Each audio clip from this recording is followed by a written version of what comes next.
Rob, after this special lesson, I have the following question. How to maintain the faith in the Rav in dissemination?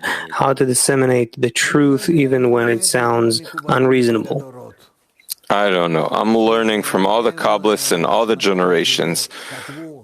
Whenever they wrote, nobody even knew what they're writing for. Whenever they printed it and disseminated it, nobody knew who it's going to go to. Nobody wanted it. Nobody wanted it.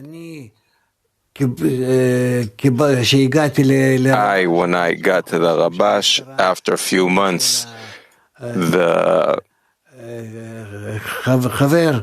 mother of one of the friends died, one of the veteran friends, so he bought a lot of sets of the Zohar and gave them to everybody to just spread them around in memory of his mother in all kinds of places.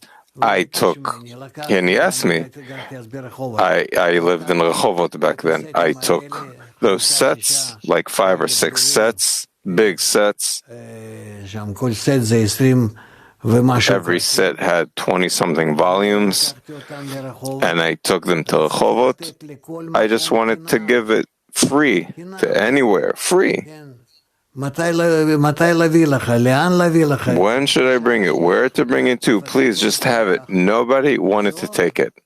The Zohar, with the interpretation of the latter, who needs it? Nobody wanted to take it. And then I was carrying it around until eventually I gave it, but I gave it to people who, they said, okay, give it. Some elders there, as much as they wanted it. Nobody else wanted it. And what? He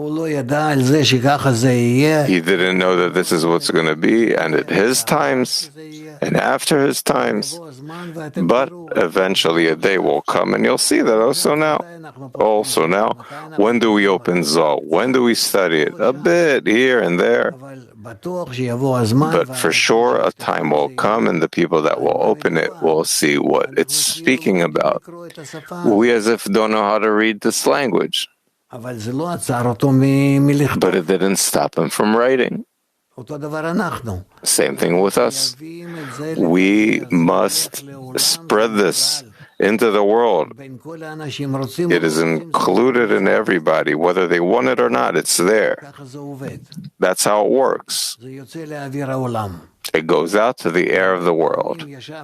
Many times I sat next to the Rabash and he used to say something, and I looked at him. We were together, and I looked at him, and I had no idea what he's speaking about. And afterwards, he said, that wasn't for now. I was just saying this, it had to come out into the air. That's how it is.